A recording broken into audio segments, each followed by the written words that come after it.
야담상회를 찾아주신 선비님들 감사드리옵니다. 야담상회와 함께 즐거운 시간 보내시길 희망해 봅니다. 첫 번째 이야기 시작합니다. 옛날 옛적 조선의 기세를 잔뜩 받은 푸른 산으로 둘러싸인 어느 한적하고 고즈넉한 시골 마을이 있었습니다. 옹기종기 모여있는 초가집들의 부엌에서는 저마다 밥을 짓기 위해 아궁이를 떼며 뿌연 연기가 올라오고 있었지요. 반면 마을 어귀의 흙길에서는 떠들썩한 소년들의 목소리가 들려오고 있었습니다. 바로 마을의 유명한 중마고우였던 병필과 부사였어요. 이 두 소녀는 하루 종일 요란하게 마을을 헤집고 다니며 한바탕 신나게 놀고 있었습니다. 병필아, 개 섞어라. 이번에야말로 잡히면 내 녀석을 아주 혼쭐 내줄 테야. 부사가 작대기를 흔들어대며 앞서 뛰는 병필의 등 뒤를 향해 고함을 쳤습니다. 부사야. 너의 그 느려 터진 뜀박질로 내 털끝이라도 잡을 수 있을 상심니? 어디 한번 실컷 덤벼봐라, 이놈. 부사의 성화에 병필 또한 질세라 부사를 놀려대며 약을 올렸어요. 저 자식이, 얌마, 너 오늘 잡히면 가만 안 놔둘 줄 알거라. 다른 사람이 언뜻 들으면 다툼처럼 들릴 수도 있는 소리였으나 같은 마을에서 한날에 태어나 형제처럼 함께 자라며 지지고 볶아온 세월이 깊었던 두 사람에게는 그저 친분을 과시하는 일종의 유의와도 같았습니다. 한참을 그렇게 동네가 떠나가라 뛰어놀던 두 사람이 숨을 고르며 땀으로 흠뻑 젖은 몸을 움직였지요. 바로 근방의 개울가로 가서 멱을 감기 위함이었습니다. 부사 이 예의도 없는 녀석아. 이 병필 큰형님께서 먼저 개울가 기미부터 하시고 나서야 들어가야지. 조그만 게 버릇없이. 어허, 형님은 얼어 죽을? 이 부사 형님께서 발에 물도 안 묻혔는데 동생놈이 건방지게 먼저 맛을 보려 하는 게야. 잠시도 입을 쉬지 않고 투닥거리던 두 사람이 희죽희죽 웃으며 개울로 들어가 몸을 축이는 사이 동구 밖으로 향하는 길쭉한 길모퉁이에서 한 소녀가 빨랫감을 잔뜩 이고 다가오고 있었습니다. 바로 두 사내 아이들과 지척의 거리에 살고 있는 동갑내기 소꿉친구 소분이었습니다. 병필과 부사의 우정만큼이나 이 소분 또한 깊은 친분을 가지고 있는 중마고우였습니다. 사내 녀석들과 같은 나이였지만 머리 하나는 쑥 올라와 있던 훤칠한 기럭지에 어른스럽고 똘똘한 소분은 마치 누나처럼 천방지축의 두 소년들을 휘어잡고 있었답니다. 콧노래를 흥얼거리며 종종 걸음으로 걸어오는 소분을 발견한 병필이 자신도 모르게 입가에 미소를 띄웠지요. 사실 그녀는 바로 병필이 아주 어려서부터 쭉 연심을 품으며 짝사랑해왔던 소녀였기 때문이었습니다. 강단 넘치고 말괄량이었지만 예쁘장하고 똑 부러지는 데다 제법 총명하기까지 했던 소분을 보고 있노라면 병필은 어느새 그녀와 혼례를 올려 오순도순 행복하게 사는 장밋빛 미래를 머릿속에 그리며 해벌쭉거리기 일쑤였지요. 역시 소분이는 언제 봐도 내 색식감으로 손색이 없다니깐. 어쩜 저리도 귀여울 수가 있을까? 그렇게 병필이 만연한 웃음을 띄우며 소분을 바라보던 것도 잠시 병필은 자신이 지금 멱을 감느라 옷을 벗어둔 상태라는 것을 퍼뜩 알아차렸습니다. 어이쿠 맙소사, 이거야 원 야단났네. 병필이 제 볼을 발갛게 물들이며 황급히 벗어둔 옷을 주워 입기 위해 개울 밖으로 나서려고 하는데 멱을 감다 말고 소분을 발견한 부사가 냅다 그녀를 향해 손을 흔들며 빽 소리쳤습니다. 저기 못난이 소분이 아니야? 저 바보 같은 것이 또 하인들 몰래 제가 직접 빨래를 한답시고 저리 나선 것 같은데? 오호라, 맞네, 맞아. 야, 소분이 이 지지배야. 얘까지 빨래하러 나왔느냐?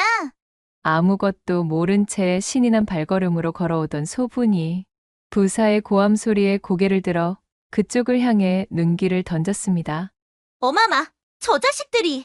사내 녀석 둘이 개울가에서 멱을 감는 모습을 발견하고는 그만 화들짝 놀라 얼굴을 홍당무처럼 물들이고 말았지요. 그러나 소부는 호락호락 당하고 있을 성미가 못 되었습니다. 이내 눈썹을 꿈틀거리며 앙칼지게 쏘아붙이기에 이르렀답니다. 야! 병필이랑 부사 이 천하의 망나니 같은 놈들아! 마을 빨래터에서 외벽을 감고들 난리들이야! 게다가 부사, 너 좀 가리고서나 친한 척을 해주면 어디가 덧나니? 어휴 정말 저 두 놈들 때문에 내가 못 살아. 빨랑 아무거라도 걸쳐 좀. 빨랫감이 든 소쿠리를 집어던지며 있는 힘껏 성을 내는 그녀의 모습에 병필은 혼비백산하며 당황하였고, 반면 부사는 귀여운 막내 동생의 재롱을 보는 듯 껄껄대며 웃었습니다. 그렇게 세 사람의 즐거웠던 유년 시절이 밥을 짓는 연기와 함께 무르익어 가던 시간들이었어요. 하지만 이들을 향해 불고 있던 순풍의 방향이 바뀌며 새로운 국면을 향해 접어들 줄은 그때의 세 사람은 알지 못하였지요. 강산이 변하는 시간이 지나고 어느 깊고 깊은 어두운 밤, 마을 유일의 물레방앗간에서 지푸라기가 부스럭대는 소리가 들려오고 있었습니다.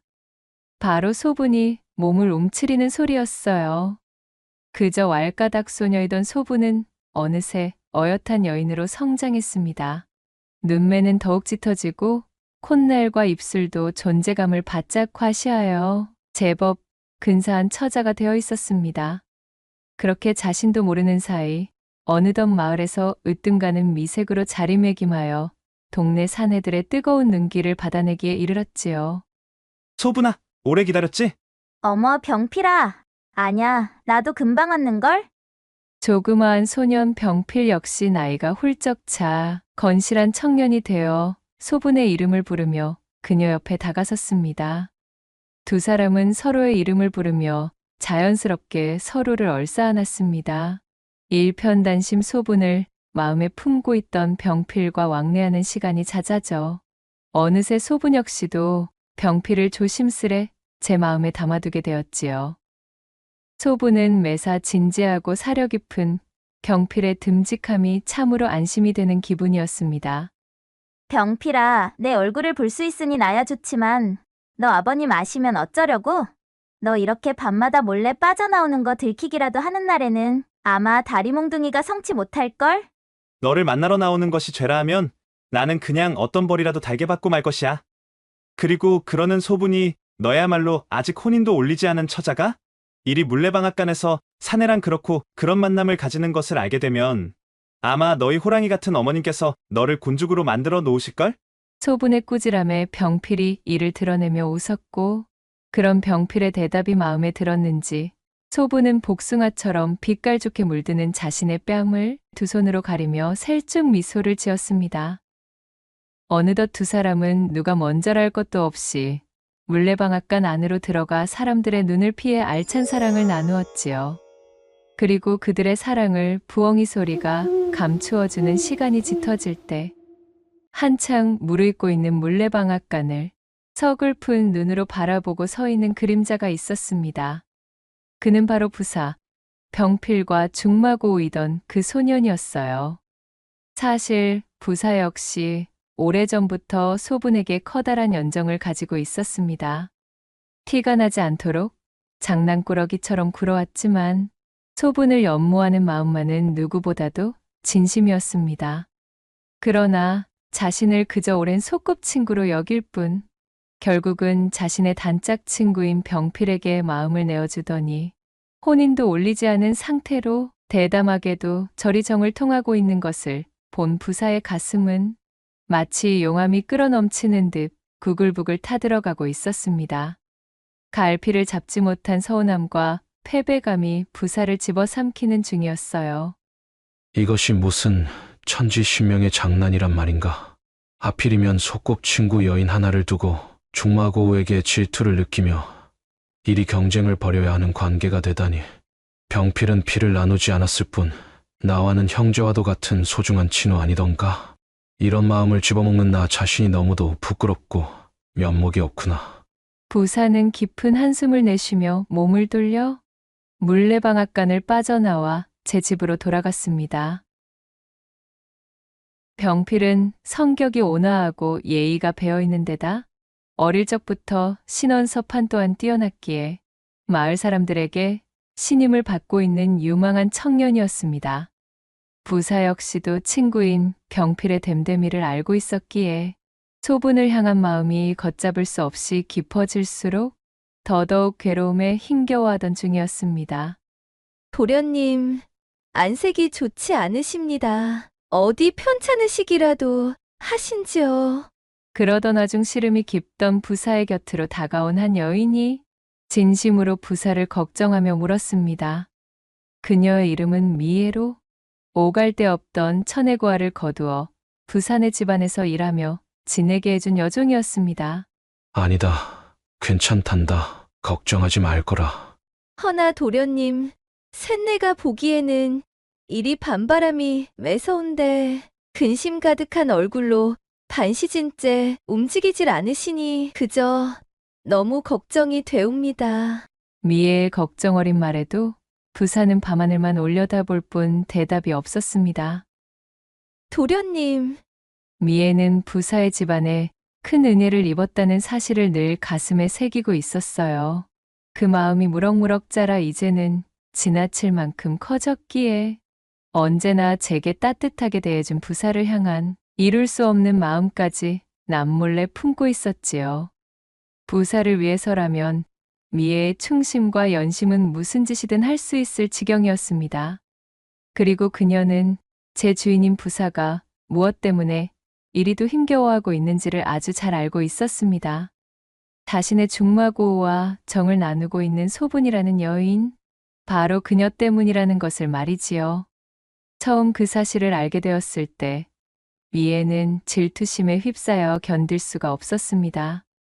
감히 자신의 도련님이 품어주신 마음을 알아주지도 않고 도련님의 가장 친한 사내와 보란 듯 시시덕거리는 꼴이 너무도 분했지요. 그러다 이제는 그런 해픈 계집에게 홀랑 빠져 오랜 친우인 자신의 도련님까지 괴롭게 만드는 병필에게까지 그 분노가 닿아 있는 상태였습니다. 물론 이는 온전히 미애 혼자만의 착각이자 편견이었지만 부사를 향한 맹목적인 애정과 질투심에 눈이 먼 그녀에게는 변치 않는 진실로 굳어진 것이었지요. 한숨이 깊은 부사의 뒷모습을 바라보며 미애는 다짐했습니다. 감히 우리 도련님의 마음을 저토록 아프게 만들다니 용서할 수 없음이야. 우리 도련님은 저리도 힘겨워하시는데 그것들은 신이 나서는 방탕하게 어울리고 있다니. 도련님을 대신해서 반드시 그것들에게 복수할 테다.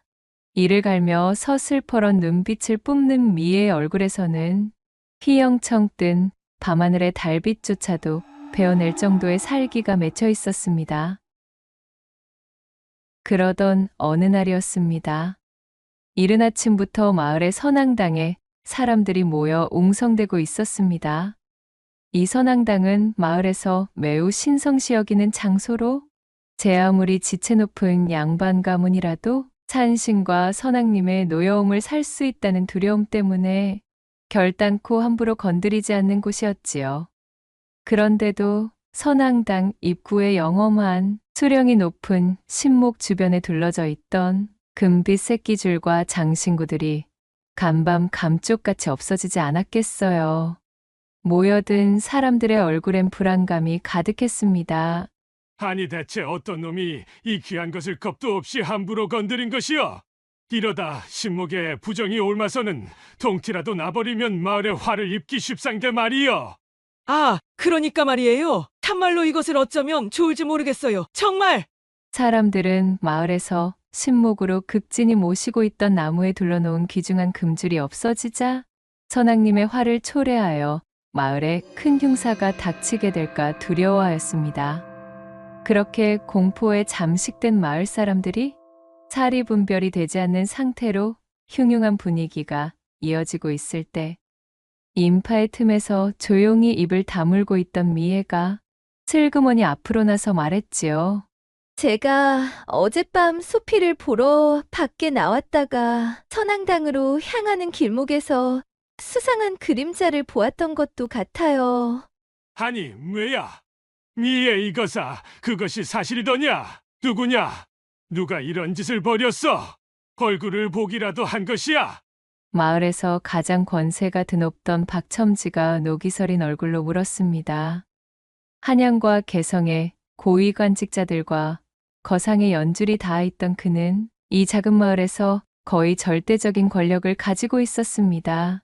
게다가 자신의 부와 명예가 바로 이 선앙당과 선앙신에 대한 믿음에서 나왔다고 굳게 여기는 자였기에 반드시 범인을 잡아 치도곤을 놓으려 혈안이었지요. 미애는 속으로 씩 웃으며 말했습니다. 그것이 말씀드리기가 조금... 내 이연, 바른 대로 구하지 않으면 내 너를 매우 족쳐서라도 이 천인공노할 짓을 저지른 범인을 반드시 찾아낼 것이다. 한패거리로 엮여 신정모진고초를 겪고 싶은 것이냐? 경을 치지 않으려면 썩 그 주둥이를 여러 이실 짓고 하는 것이 좋을 것이니라. 주변에 모여든 사람들도 가세하여 미애를 압박하기 시작하였고 맹목적인 공포감으로 아수라장이 된 분위기에 미애는 제 계획대로 되어가고 있음에 만족하며 거짓말을 술술 뱉어내기 시작했습니다. 아이고, 천부당만부당한 말씀입니다. 쇳내는 절대 이 일과 관련이 없으니 살려주셔요. 분명 그것은 병필 도련님이었습니다. 두 눈으로 똑똑히 보았습니다. 게다가 달빛이 내리비치던 순간에는 분명 금줄로 보이는 긴 새끼줄이 손에 들려있지. 뭡니까요? 채치어를 놀리다 경을 칠 것이 두려워. 그만 아무 말도 못하고 있었지. 뭐예요? 미애의 말에 사람들은 모두 놀랐습니다.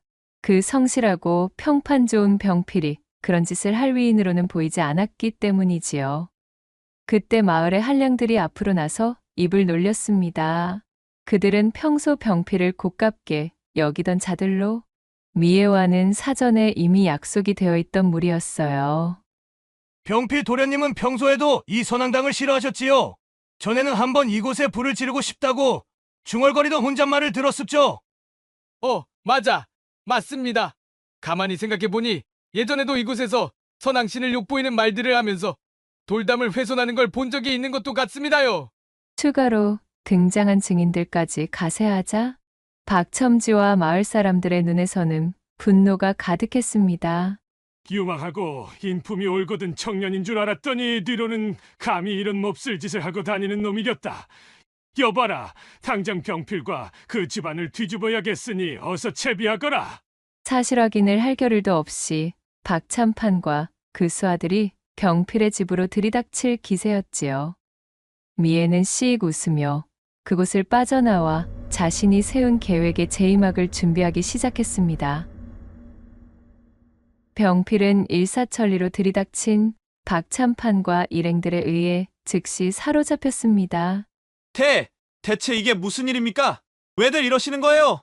영문도 모르고 있던 병필은 자신의 결백을 주장할 겨를도 없이 분노와 공포에 사로잡힌 사람들에게 이끌려 관아의 옥사에 하옥되고 말았지요. 병필의 부모님은 병필이 채 청년이 되기 전 돌아가신 터라 이 소동을 말려줄 사람도 없는 형편이었습니다. 한편 소식을 들은 소부는 그야말로 사색이 되었답니다. 병필이 그런 짓을 할 리가 없어요. 무언가 단단히 잘못된 것입니다. 소부는 백방으로 뛰어다니며 마을 사람들에게 병필의 결백함을 피력하려 동분서주하였으나 사람들은 증인이 다수 있음을 근거로 그녀의 말을 믿어주지 않았습니다. 게다가 미애의 사주를 받은 왈패들이 저작거리 곳곳에서 지속적인 험담과 거짓으로 마치 병필을 범인처럼 묘사해 두었기에 저작거리는 이미 병필이 진범인 것이 기정사실화되어 있었어요. 소분 홀로 이 거대한 오해를 풀기엔 역부족이었습니다. 이대로는 사람들에 의해 병필이 잘못될 수도 있다는 절망감에 눈물범벅이 된 소부는 부사를 찾아왔습니다. 제발 부사야. 내가 좀 나서줘. 너희 가문이라면 마을 사람들의 신임을 얻을 수 있을 거야. 병필이 그런 짓을 꾸미지 않을 사람이라는 건 부사 내가 더욱 잘 알지 않아? 소분아, 이 일단 진정해봐. 이러다 너까지 잘못되겠구나. 창백해진 소분을 부축하며 부사가 말했지요. 부사의 눈에 비친 그녀의 모습은 턱 밑까지 닿은 숨을 헐떡이며 오로지 병필을 위해 악에 바쳐 애를 쓰고 있었습니다. 눈물로 얼룩진 소분의 얼굴은 가녀리면서도 애틋했고 또한 지독하게도 아름다웠으며 단 한 번도 자신에게는 보여준 적이 없는 표정을 하고 있었습니다. 이런 빌어먹을. 처음에는 이 거대한 오해에서 비롯된 촌극을 바로잡아 중마고를 곤경에서 구하고자 하는 마음이었으나 소분의 이 모습을 본 부사는 문득 엄청난 질투심이 자신을 덮치고 있음을 깨달았습니다. 병필을 위해 이토록이나 진심이며 자신은 돌보지 않는 그녀의 모습에 병필에 대한 막연한 부러움, 질투, 분노, 그리고 말로 형언할 수 없는 감정들이 소용돌이치고 있었습니다. 그렇지만 병필이 진짜 범인이 아니라는 증거가 있는 것도 아니자. 소분이 너도 잘 알고 있겠지만 마을 선앙당과 관련된 죄인들은 우리 고을에서는 중죄인으로 취급되는 사안이야. 이런 일에 잘못 뛰어들었다가는 병필을 두둔한 너나 나까지도 화가 번질 수 있다는 걸 알아야 해. 뭐? 지금 그게 무슨 소리야? 부사 너 진심으로 하는 말이니? 다른 사람은 몰라도 부사 너만은 병필이를 믿어줘야지. 우리는 오랜 친구잖아. 잊었어? 오랜 친후? 소분의 날선 대답을 들은 부사의 심장에 벼락이 치듯 비수가 내리꽂혔습니다. 서로가 오랜 친구였으면서 나와는 그저 친구일 뿐이면서 병필과는 이토록 사력을 다해 정을 통하고 있는 관계로 나아간 그녀가 부사는 너무나 야속해서 견딜 수가 없었습니다. 그래, 소분이 너한테 나는 그저 친구일 뿐이겠지. 부사야, 대체 왜 이래? 아니, 아무것도 아니야. 아무튼 내가 무슨 수를 써볼 테니까 소분이 너는 일단 집으로 돌아가도 오케이. 너도 당분간은 몸을 사려야 해. 긴 싸움이 될 테니까 말이야. 병필이를 구하겠답시고 섣부르게 행동했다가는 오히려 악수가 될 수도 있어. 울고불고 난리가 난 소분을 달래 겨우 집으로 돌려보낸 부사는 한동안 그 자리에 서서 터덜터덜 돌아가는 소분의 뒷모습을 지켜보고 있었습니다. 가늘게 떨리고 있는 그녀의 어깨가 부사의 마음을 찢어놓고 있었지요. 참으로 얄궂은 운명이로구나. 대체 나는 어찌하면 좋단 말인가. 부사는 깊은 한숨을 쉬며 하늘을 올려다보았습니다. 그리고 멀찍이서 처음부터 끝까지 부사와 소분의 모습을 숨어 지켜보고 있던 미애는 표독스러운 얼굴로 이를 갈며 중얼거렸습니다. 도련님을 위해서라도 저 망할 것들을 결단코 요절내겠어요. 이제 곧입니다. 조금만 기다려주셔요, 부사 도련님. 다음 날 소부는 자신의 집 마루 위에 가지런히 놓여있는 서신 한 통을 발견했습니다. 어라, 이게 뭐지? 웬 소신이 여기에? 소분이 서신을 집어들어 내용을 읽어보고는 깜짝 놀랐습니다. 금일 옥사에서 몰래 병필을 빼내올 예정이니 떠날 채비를 하여 마을 선앙당 신목 앞에서 기다리고 있으면 병필을 데리고 가겠다는 내용이 적혀 있었습니다. 그리하면 병필과 함께 몰래 마을을 떠날 수 있도록 조치해주겠다는 덧붙임도 있었지요. 말이 새어나갈 것을 우려하여 이 일은 그 누구에게도 발설하지 말고 절대 비밀에 붙여야 한다는 신신당부의 말도 쓰여 있었습니다. 아니, 이럴 수가. 그래. 분명 부사야. 부사가 뭔가 방법을 찾은 것이 틀림없어. 서신을 확인한 소부는 이것이 필시 부사가 전달한 밀지라 확신했습니다. 자신과 병필의 관계를 얼추 유추하고 있을 사람이라면, 그리고 병필을 위해 이리 발벗고 나설 사람이라면 부사밖에 없다는 생각이었기 때문이지요. 소부는 당장 가볍게 짐을 꾸려 보따리 하나를 만든 다음 자신의 부모님이 기거하는 쪽을 향해 큰 절을 올리고 인사를 드렸습니다. 아버지, 어머니, 이런 불효막심한 일을 저지르는 딸을 용서하세요. 하지만 저는 병필이 없으면 이미 산목숨이 아닌 것과 진배 없어요. 이대로 병필이 잘못되기라도 하면 정말 견딜 수가 없을 테니까요. 부디 두 분, 저 같은 딸은 잊으시고 만수무강하셔요. 눈물 젖은 인사로 부모님께 예를 올린 소부는 황급히 보따리를 챙겨 들고는 선앙당으로 내달렸습니다. 한편 소분이 선앙당으로 향한 지 얼마 되지 않아 부사 역시 제 방의 문고리에서 서신 한 통을 발견하게 되었습니다. 서신을 펼쳐 확인한 내용은 이러했습니다. 병필이 누명을 벗을 수 있는 방법을 찾았으며 그가 목숨을 보전할 수 있게만 도와준다면 앞으로는 부사의 여자로 살아가겠다는 내용이 적혀 있었습니다. 더불어 그 각오를 확인하고 싶으면 오늘 밤 3경에 혼자 물레방앗간으로 나오라는 추신도 함께였지요.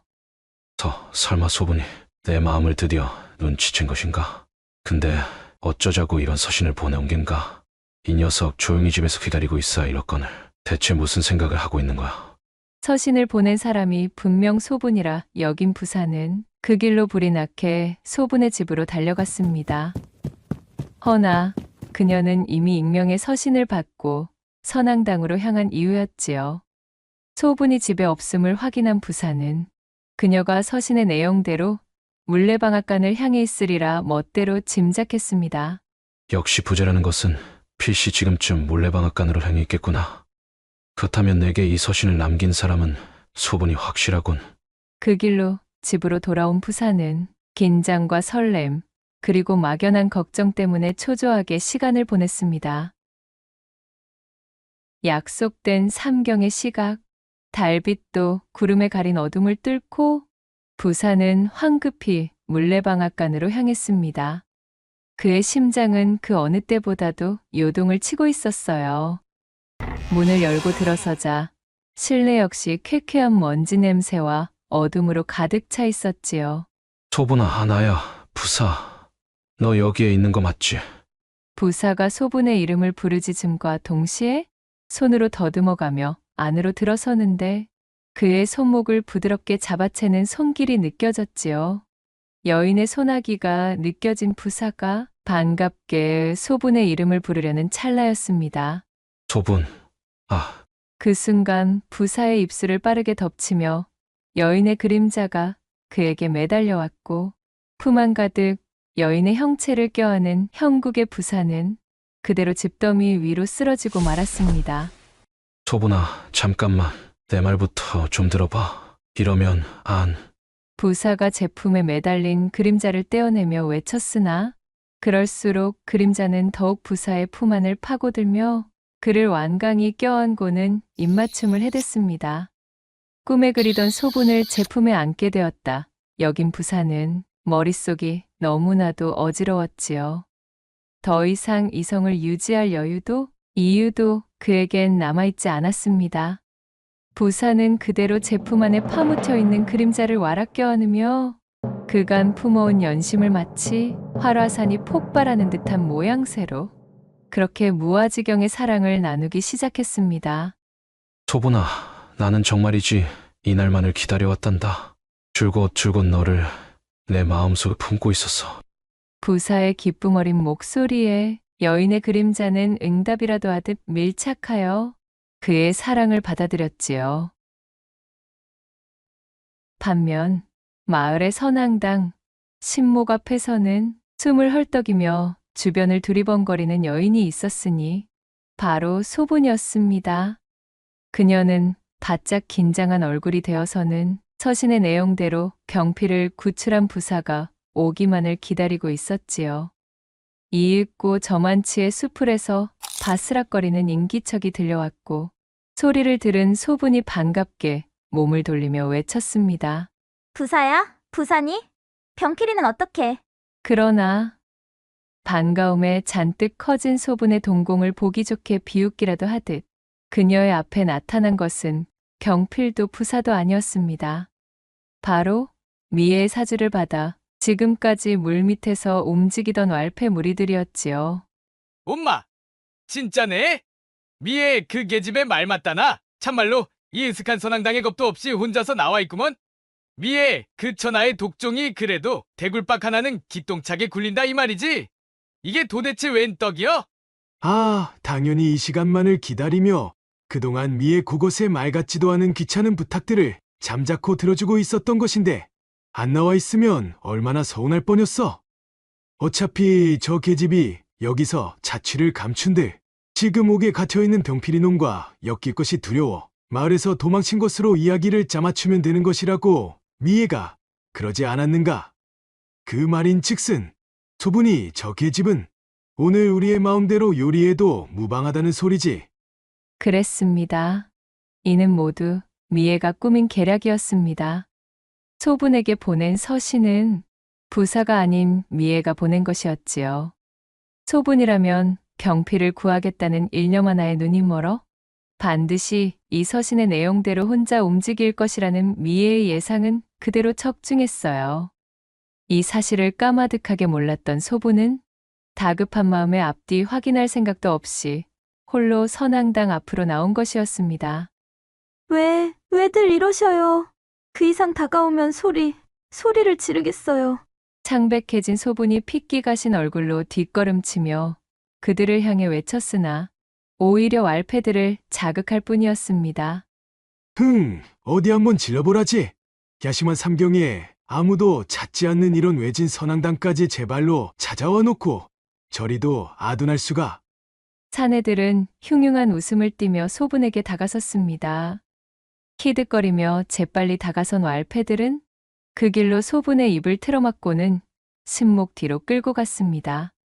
그리고는 예전부터 침을 흘리며 벼르고 있던 소분에게 자신들의 음험한 욕구를 풀어대기 시작했지요. 삼경이 훌쩍 넘은 선앙당 깊은 숲속에서는 부엉이의 구슬픈 울음소리가 소분에 찢어지는 비명소리를 묻어버리고 있었습니다. 이게 도대체 어떻게 된? 물레방앗간에서의 길고 긴 사랑이 끝이 나고 충만한 기분으로 호롱을 켰으나 자신의 품에 안겨있는 여인이 소분이 아닌 자신의 여종 미애였음을 확인한 부사의 목소리가 미친 듯이 떨려왔지요. 도련님, 셋내가 드디어 오랫동안 품어오던 염원을 오늘 밤 풀었습니다. 이젠 정말이지 죽어도 여한이 없습니다요. 반쯤 정신이 나간 사람처럼 싸늘하게 웃으며 말하는 미애의 얼굴을 본 부사는 말 그대로 섬뜩한 공포를 느꼈습니다. 자신의 여종에게 농락당했다는 분노보다도 맹목적인 목적 하나에 심취해 어리나간 듯한 얼굴로 이리도 무서운 계략을 꾸민 미애에 대한 두려움이 더 컸지요. 아니 설마 그렇다면 내가 꾸민 짓이란 말이냐? 이제까지의 모든 사건들이 전부 미애 너의 계략이었다는 말이더냐? 내가 어떻게 감히? 부사가 배신감에 치를 떨며 소리치자 미애가 눈알을 굴리며 대꾸했습니다. 일전에도 말씀드렸지요. 저는 도련님이 아파하시는 모습은 제가 죽는 것보다도 견디기 힘들다는 것을 말입니다요. 도련님을 아프게 만드는 것들을 절대 용서할 수가 없지요. 물론입니다. 절대로 용서할 수는 없는 법입니다요. 자, 도련님. 이제 셋내는 몸도 마음도 모두 도련님의 것이 되었어요. 그간 도련님께서 그토록 애를 태우셨던 바로 이 물레방앗간에서 말이지요. 셋내 참으로 여한이 없습니다. 감히 양반자 제분을 탐한 천것이라고 지금 당장 목을 치셔도 저는 기꺼이 받아들이겠어요. 소분이는 지금 어디에 있느냐? 도대체 무슨 짓을 꾸민 것이야? 부사는 치밀어 오르는 화를 주체하지 못하고 미애에게 달려들었고 한참의 실랑이 끝에 미애의 저고리 속에서 사라졌던 신목의 금주를 발견했습니다. 역시 미애는 이라 범인이었구나. 참으로 이리도 지독할 수가. 대체 어쩌자고 선왕당의 신목을 건드린 것이냐? 진정 너에게 닥칠 화가 두렵지도 않았더냐?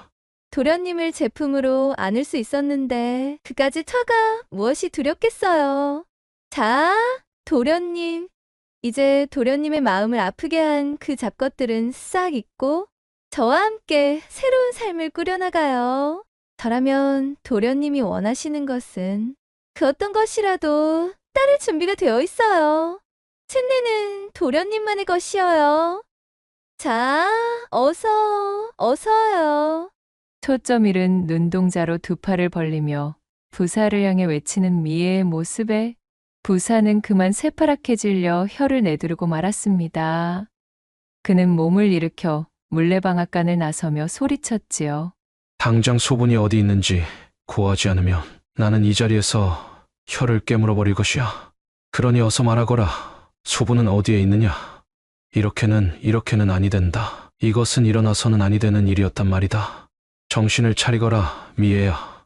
그 말과 함께 부사가 입술 바깥으로 혀를 빼어무는 신용을 하자 부사를 쫓아나오던 미애가 크게 움찔하며 바닥에 무릎을 꿇고 외쳤습니다. 아니 됩니다. 도련님. 말할게요. 말하겠습니다. 제발 옥체의 상처를 내지 마셔요. 미애는 그간 자신이 꾸민 계획과 소분의 위치를 몽땅 털어놓았습니다. 미애의 말을 모두 들은 부사는 깜짝 놀라며 몸을 돌려 선앙당을 향해 뛰어가 버렸지요. 일말의 지체나 망설임도 없이 자신을 버려두고 선앙당을 향해 달려가는 부사의 뒷모습을 본 미애는 쓰디쓴 웃음을 지으며 중얼거렸습니다. 마지막 순간까지도 도련님은 그 잡것의 안위를 걱정하시는군요.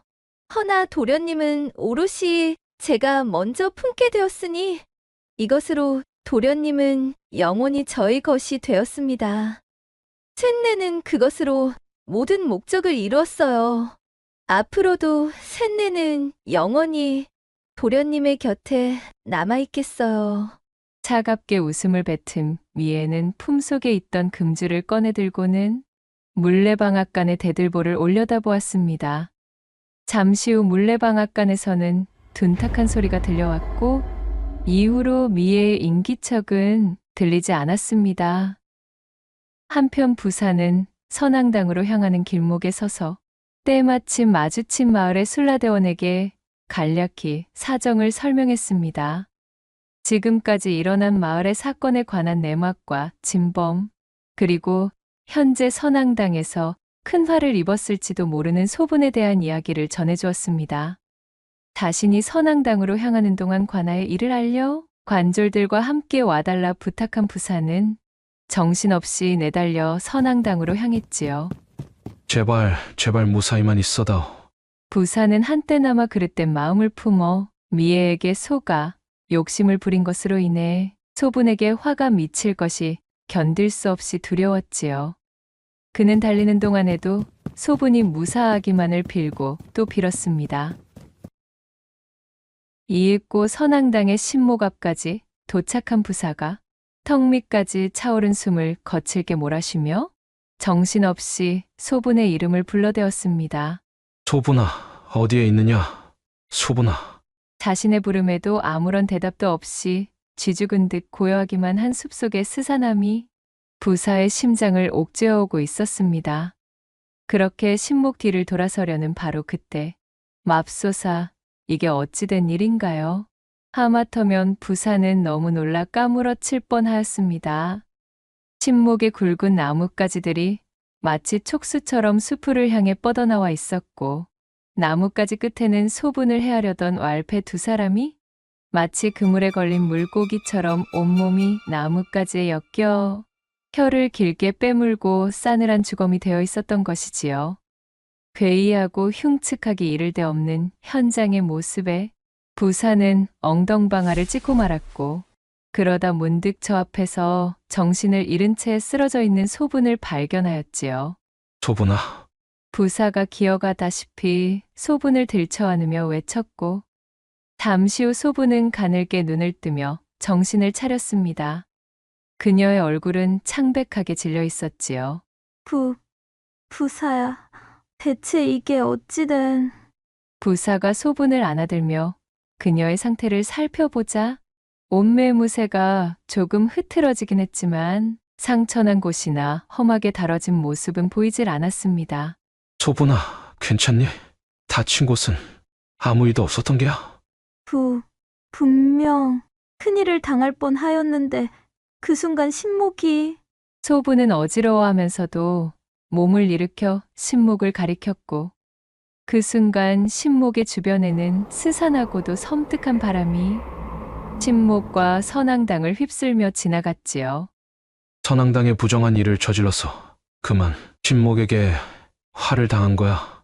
부사는 말패들의 주검을 바라보며 낮게 중얼거렸고, 이윽고 길목 끄트머리에서 횃불이 일렁이며 관졸들과 마을 사람들이 뛰어오는 소리와 함께 두 사람은 그만 정신을 잃고 혼절하고 말았습니다. 모든 내막을 알게 된 박첨지와 마을 사람들은 병필을 옥사에서 꺼내주며 거듭 사죄의 말을 전했습니다. 이거 참으로 미안하네. 정황도 따져보지 않고 이리도 엄한 사람에게 누명을 씌우다니. 네, 참으로 면목이 없네 그려.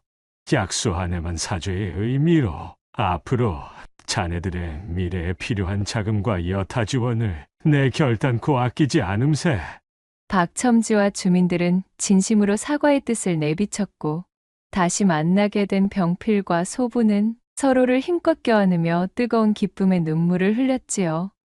먼 발치에서 그 모습을 씁쓸하게 바라보고 있던 부사는 더 이상 자신은 그 두 사람의 곁에 있을 자격이 없다 여기게 되었습니다.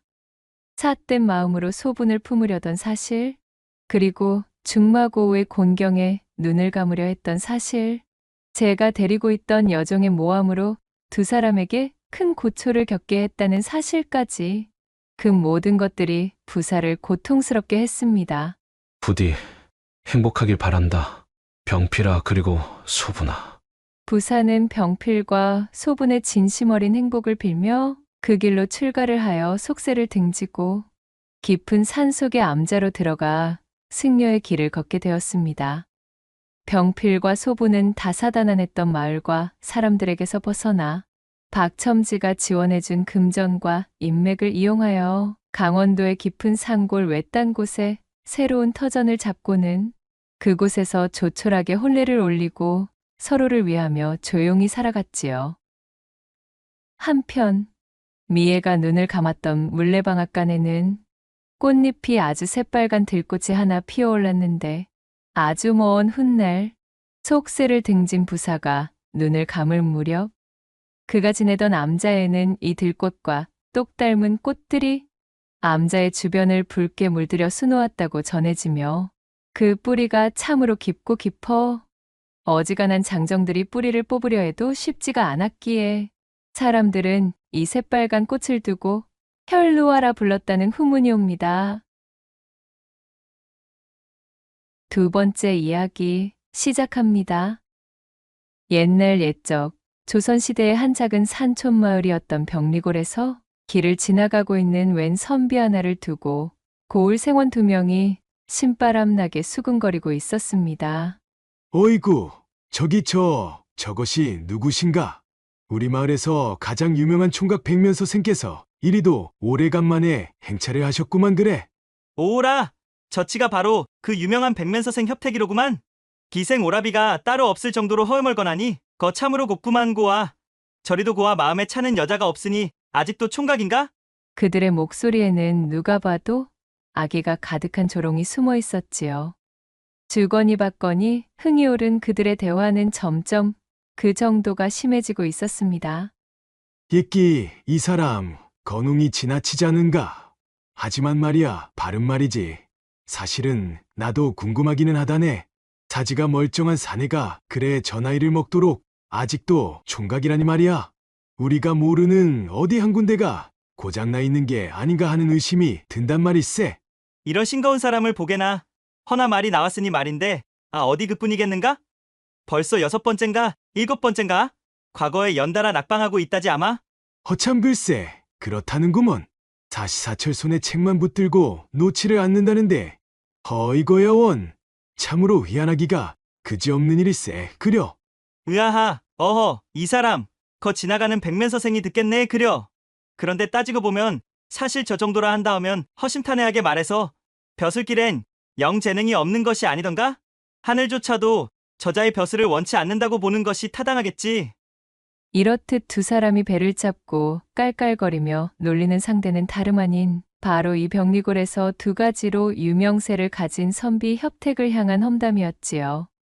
우선 첫 번째로 협택은 백면서생으로 유명하였는데, 백면서생이란 얼굴이 하얀 서생이라는 뜻으로서 바깥 활동을 일절하지 않고 오로지 집에 틀어박혀 글만 읽으며 세상의 일에 경험이 부족한 일을 뜻하는 말이었습니다. 협택은 이 백면서생이라는 말이 이토록 잘 어울리는 인물이 또 있을까 싶을 정도로 찰떡인 사람이었답니다. 그리고 나머지 두 번째로 이 협택은 곱상하고 허여멀건 외모와는 다르게 찰대로 찬홍기를 넘어 무르익어가고 있던 노총각이었습니다. 글자 나부랭이를 읊던 선비들 중 여색을 멀리하는 호인들도 있기는 한 법이었지만 이 협택은 그야말로 여자와는 손목 한번 맞대본 일이 없는 숙맥 중의 숙맥이었지요. 여자의 앞에만 서면 식은땀이 온몸을 지배하고 숨이 가빠와 호흡이 불안정해졌으며 동공은 지진이라도 난 듯 들곳을 잃어 파르르 떨리기까지 하였으니 이 모습을 알고 있던 고을의 선비들이 협택을 사내 망신은 혼자서 다 시키는 반푼이로 여기는 것도 무리가 아니었습니다. 게다가 그런 이력들과 함께 번번이 낙방하는 과거 시험의 이력까지 가지고 있었으니 아주 놀리기 손쉬운 먹잇감이 되어 있었던 것이었지요. 지금이라도 늦지 않게 서둘러 밭 깔고 땅 고르는 농사 기술이라도 좀 배우셔야 되는 거 아니려나 모르겠네. 그려. 으아하, 내 말이 바로 그 말 아니던가. 말이 선비지 저러다 입에 풀칠도 못하고 나자빠지기 딱 좋지 무엇인가. 그 공부만 붙잡고 있는다 하여 어찌 쌀이 나오겠는가? 떡이 나오겠는가? 아니라면 차만 여인네라도 나오겠는가? 와! 이 협택이 오늘처럼 어쩌다 고을 어귀라도 지나칠 때면 그를 발견한 고을의 생원이나 진사 같은 선비들이 저마다 한마디씩 협택을 향해 들으라는 듯 쑥덕거리기 일쑤였습니다. 매사 소심하고 원체 타인과 다투는 것을 즐기지 않는 성미였던지라 수컷스러움이 부족한 곱상하고 여린 협택의 외경까지 더해지니 사람들이 그를 낮잡아 보는 데에 한몫 거들고 있었던 것이지요. 협택은 자신을 향해 가감없이 날아오는 그들의 비아냥을 짐짓 들리지 않는 척 헛기침을 하며 무시하였습니다. 그 모습을 본 선비들의 웃음소리가 더욱 커지자 협택은 한숨을 쉬고는 고개를 숙이고 발걸음의 속도를 높여 빠르게 지나쳐버렸지요. 올해의 급제자 발표가 끝나고 응시자들이 모두 돌아가 한산해진 과거 시험장, 기운 빠진 걸음으로 터벅터벅 나서는 이가 하나 있었으니 바로 협택이었습니다. 내 이다지도 열심히 책을 들여다본들 무슨 소용이겠는가. 과거 시험장에 당도하여 시제로 나오는 글자만 보았다 하면 내 머릿속이 마치 새하얀 화선지가 된 것 마냥 텅텅 비어버리니 말이야. 이게 도대체 어찌된 변고인지 참으로 답답한 노릇이구나. 잡아둔 주막의 방으로 돌아온 그는 근심 어린 좌절을 섞은 한탄을 구슬프게 읊고 있었습니다. 자신을 향한 마을 사람들의 비아냥이 허튼 소리는 아니었던 것이 협택은 도통 과거길에만 오르면 제 본 실력을 펼치지 못하는 이상한 불운함을 가지고 있었기 때문에 연일 낙방의 고배를 마시고 있던 선비였지요. 수많은 밤을 새며 무수히 많은 나날 동안 그렇게 열심히 공부하였으나 곳간에 쌀 가마를 재듯 머릿속에 쌓아놓았던 그 많은 시제와 답안들은 과거 시험 당일 꼭 중요한 그 순간 써내려가야 될 때가 되면 새하얀 백지가 되어 날아가 버리고 말았습니다. 7.8기의 자세를 종용하던 이들도 이러한 낙방의 맛을 겪어온 것이었을까요? 그리하여 그런 멋은 있어 보이나 쓸모는 없는 말을 만들어낸 것이었을까요? 이번이 정말로 마지막 기회라고 생각했던 7번째 과거에 또 낙방을 하고만 협택의 실망감은 말로 다 할 수 없는 지경이었습니다. 그리하여 큰 한숨으로 방을 채우고는 이 지긋지긋한 공부를 때려치우기로 마음을 먹었습니다. 고향으로 돌아가면 자신의 책들을 모두 아궁이에 던져 넣고 불쏘시개로 만들어 불태워버릴 작정이었지요. 고을 사람들의 말이 하나 틀린 것이 없도다. 이리도 열심히 문을 두드렸으나 손에 쥐지 못한다는 것은 예게는 재능이 없다는 말과 같은 게지. 협택은 답답한 마음에 밖으로 나와 한양의 한허름한 주막에서 쓰디쓴 고배의 잔을 마셨습니다. 그는 무겁게 마음을 짓누르던 과거 시험의 악몽을 떨치려 평소 입에도 대지 않던 탁배기를 연거푸 들이키고 있었지요. 이제 모든 걸 포기하고 낙향하면 내 언제 다시 이 한양에 발을 들여보겠는가. 내일부터는 그저 마음의 짐을 내려놓고 노자가 떨어질 때까지 여기저기 구경이나 다녀보아야 하겠구나. 이제 과거 시험도 포기한 마당에 이 드넓고 국적이는 한양 땅을 언제 또 밟아보랴 싶어진 협택은 날이 밝자마자 짐을 꾸려 나들이 길에 나섰습니다. 자신을 과거 시험에 낙방시킨 한양 바닥이 웬수같이 느낄 법도 하련만 이곳저곳 풍물 가게들을 둘러보다 보니 협택은 배알도 없이 눈에 쌓이는 즐거움에 그만 자신도 모르게 신바람이 들었습니다. 그렇게 한참을 한양의 저작거리를 헤매며 나들이 삼매경에 빠져있던 중 행락객들이 빠져나간 으슥한 골목에서 차림새가 허름한 초로의 노선비 한 명이 쓰러져 있는 것을 발견하였지요. 아니, 이보시오! 거기 괜찮으십니까? 정신 좀 차리십시오! 놀란 협택이 불이 나게 달려가 노선비를 일으켜 세우자 그가 기운이 쏙 빠진 목소리로 중얼거렸습니다. 먹거리가 있으면 조금만 부탁하오. 며칠을 굶었는지 기억조차 나지 않는구려. 아, 알겠소이다. 여기 저 잠시만 기다려보시오. 그 말을 들은 협택은 품 안에서 노자로 삼으려 했던 엽전 몇 입을 꺼내들어 근처의 객잔으로 들어갔습니다. 그리고는 기력을 회복할 만한 먹거리와 탁배기를 사들고 다시 노선비에게 돌아왔지요. 자, 여기 많이 있으니 천천히 들어보시오. 굶주린 지가 오래일 때 갑작스럽게 음식을 탐하면 크게 경을 칠 수가 있으니 부디 차근차근 씹어 넘기도록 하십시다. 자, 참으로 고맙소이다. 노선비는 길 한 구석에 자리를 잡고 앉아서는 협택이 내민 먹거리 보따리에서 쑥개떡을 한 점 집어들었습니다. 그것을 입에 넣고는 탁배기 호리병을 들이켜며 부지런히 배를 채우기 시작했지요. 그 모습을 보던 협택도 때마침 시장하던 참이었던지라 노선비의 먹부림을 보고는 뱃속에서 꼬르륵 우는 소리가 들려왔지요. 우렁찬 꼬르륵 소리를 들은 노선비가 고개를 들고 협택을 위아래로 훑어본 다음 말했습니다. 한양 바닥에서 저 같은 행색이 초라한 늙은이 나부레에게 이리 적선을 다 하시는 것을 보니 필시 한양 출신이 아닌 모양입니다. 그려. 어디 보자. 아, 과거 시험 때문에 한양에 당도하신 시골 선비님이시로구만. 거참으로 신통하게도 딱 맞추셨군요. 맞습니다. 본디 뜻을 펼치려 열심히 한양의 문을 두드렸으나 애석하게도 그것이 마음처럼 쉽지 않아 발길을 돌리던 참이었지요. 부산스럽게 음식을 씹어 삼키며 협택의 말을 듣고 있던 노선비가 어느새 돌아온 혈색으로 번들거리는 얼굴을 한번 쓱 훔쳤습니다. 이윽고 좀 전에 피골이 상접하던 노선비와는 달라진 눈빛으로 약간은 기이한 느낌마저 들 정도로 키득거리며 입을 열었어요. 진수가 하여 멀거너니 나쁘지는 않으나 타고난 이 기질이 담대하지 못하니 이거야 원 참.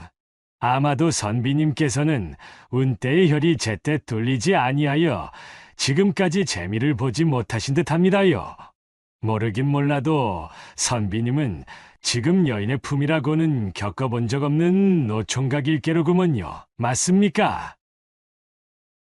느닷없는 노선비의 말에 협택의 백면서생 얼굴이 더욱 하얗게 질려버렸습니다. 아니, 그것을 어찌 아셨습니까? 제 이마에 그런 것이 써있기라도 하답니까? 참으로 놀랄 노자로군요. 하하, 이 늙은이가 꼴의 관상을 보는 재주가 좀 있어나서 오지랖이 깊었습니다. 그려, 허나 선비님, 내 말을 명심하시면 매번 낙방하는 과거 시험의 불운을 꺾을 묘수와 여인의 품을 동시에 얻어낼 팔자도 희미하게나마 보이긴 합니다마는. 노선비는 말끝을 흐리며 눈을 가늘게 떴고 그의 신통한 관상의 동력에 크게 관심이 동한 협택은 그의 팔을 붙잡고서는 간곡히 읍소했습니다. 선비님, 어르신, 제발 가르쳐 주십시오. 저는 지금 제 여정을 끝내고 고향으로 돌아가면 제가 가진 서책들을 모두 불태우고 글 공부를 버릴 작정까지 한 사내입니다. 제게 드리운 어두운 운명을 고칠 수 있는 방도가 있다 하면 부디 말씀해 주십시오. 에헴, 허나 이것이 뭐랄까. 천기를 어기는 행동과도 같아 이 무엇이랄까. 물론 너무 감사한 일이긴 하지만 지금까지 선비님한테 얻어먹은 음식으로는 조금 부족한 감이 없지 않아 있다는 그러한 이야기를 꺼내야 한다거나 할까. 노선비가 능글맞은 웃음을 지으며 눈을 흘겼고 그의 속내를 알아차린 협택은 당장 일어나 그를 객잔에 데려갔습니다. 그리고는 가지고 있던 노자를 탈탈 털어 객잔에서 파는 진미들을 대접하였지요. 노선비는 눈을 빛내며 걸신이 들린 아기처럼 제 앞에 음식을 개눈 감추듯 비워냈습니다. 협택은 개성바닥에 들러 각종 구경을 하고 재물포까지 당도하여 곳곳을 관광하려 빼둔 노자를 몽땅 이 노선비의 음식값으로 탕진하였답니다. 그만큼 협택은 절박했습니다. 입 밖에 낸 적 없는 사실들을 줄줄 읊는 이 노선비와의 우연한 인연이 협택을 살려줄 동아줄이 될 수도 있다는 생각에 그는 앞뒤 잴 겨를이 없었습니다. 그러나 기세 좋게 객잔에서 나온 음식들을 모두 비워낸 노선비는 한상 잘 얻어먹었다는 듯 제 배를 퉁퉁 두드리며 거만하게 좌탁에 기대서는 협택을 향해 말하는 것이었습니다. 선비님의 본성 그대로, 지금까지 살던 그대로, 늘상 해오던 그대로 그렇게 사시면 되시겠다, 이 말씀이지요. 그리하면 얼어붙어 있으나 온몸이 달아오른 처자와 좋은 일이 있겠소이다 그려. 노선비가 들려줄 천기누설급의 이야기에 잔뜩 기대를 하고 있던 협택은 그의 뜬구름 잡는 실망스러운 이야기에 어리둥절하여 물었습니다. 아니, 어르신. 지금까지 살아온 대로 지내라니 그것이 정령 천기를 어길 정도의 숨겨진 비법이랍니까? 요 모양 요 꼴로 지내온 인생을 좀 바로잡고자 여쭌 것인데 하던 대로 하라는 것이 대체 무슨 말씀이십니까? 게다가 얼어붙은 어쩌고에 달아오른 어쩌고는 또 뭐랍니까? 좀 더 자세한 설명과 확실한 해결책을 원했던 협택이 고개를 들어 노선비에게 따지려 들었으나 맞은편에 앉아 있어야 할 노선비는 거짓말처럼 자취를 감춘 뒤였습니다. 객잔 어디를 둘러봐도 노선비의 모습은 보이질 않았어요.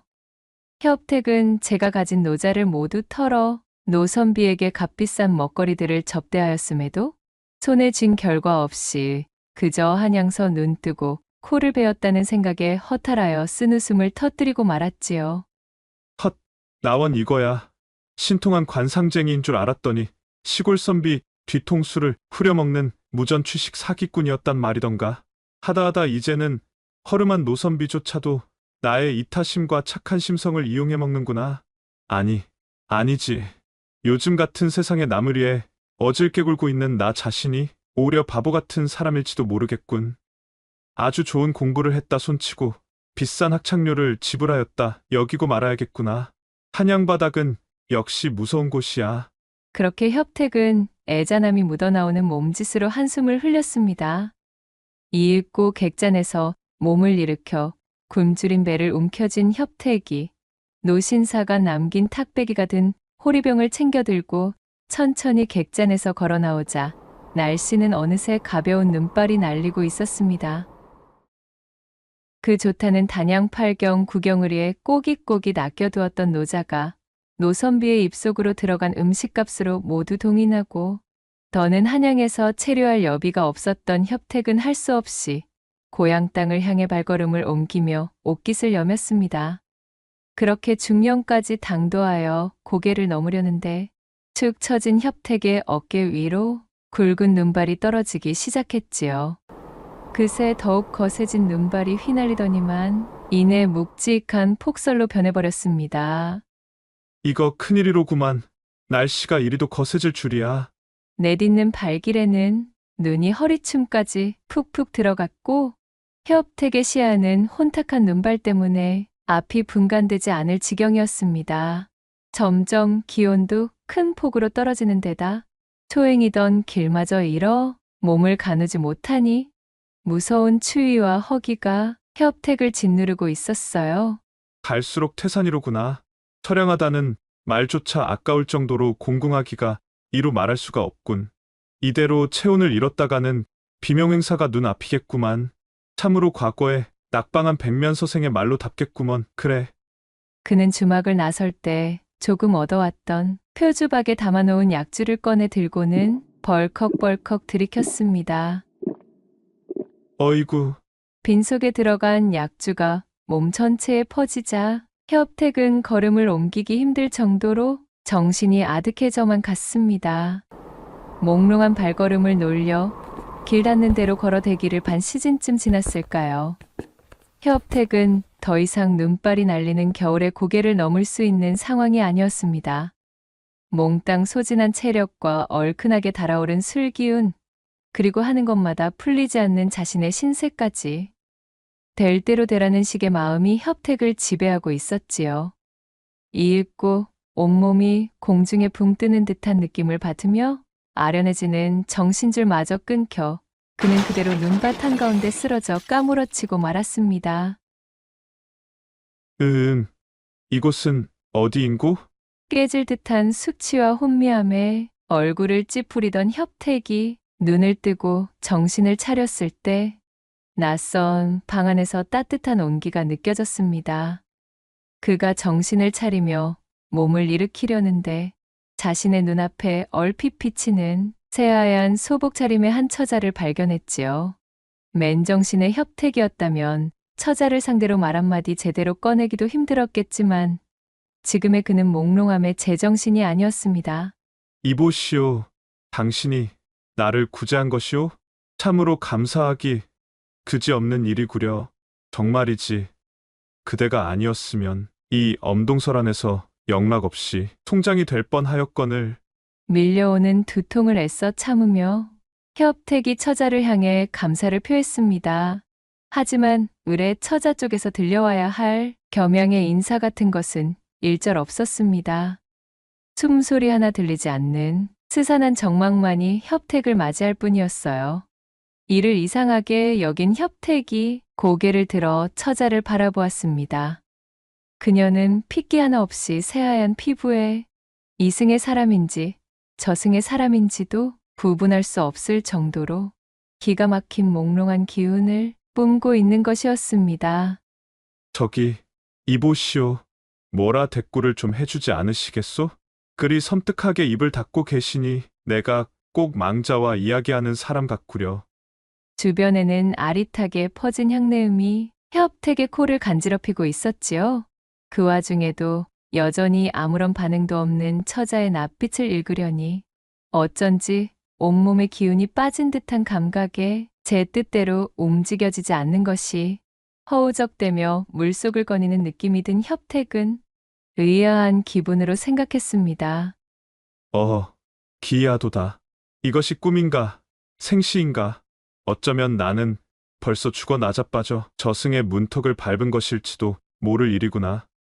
뭐가 뭔지 알 수 없는 몽롱함에 취해 불현듯 자신의 신세가 비참해진 협택은 피식 웃으며 이 종잡을 수 없는 어지러운 상황을 그저 받아들이기로 마음먹었습니다.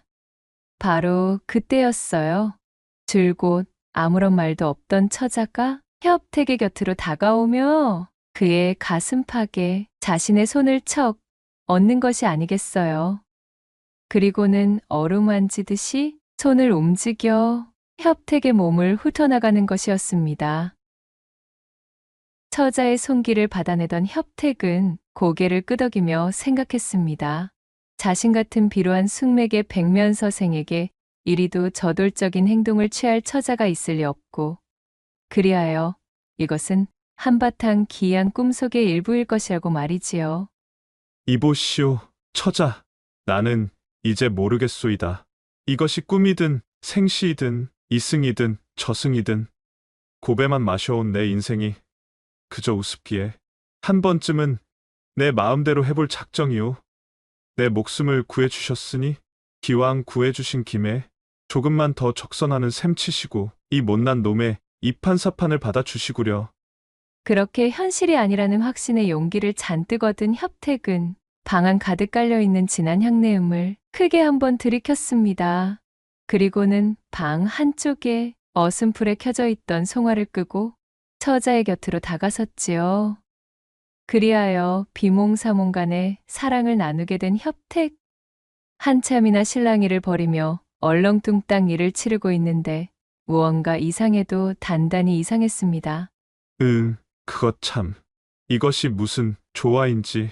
협택이 땀이 뻘뻘 흐를 만큼 열성을 다해 갖은 음양의 조화를 부리는데도 자신의 품에 파묻힌 처자의 몸은 마치 동태 마냥 차갑기 그지없었습니다.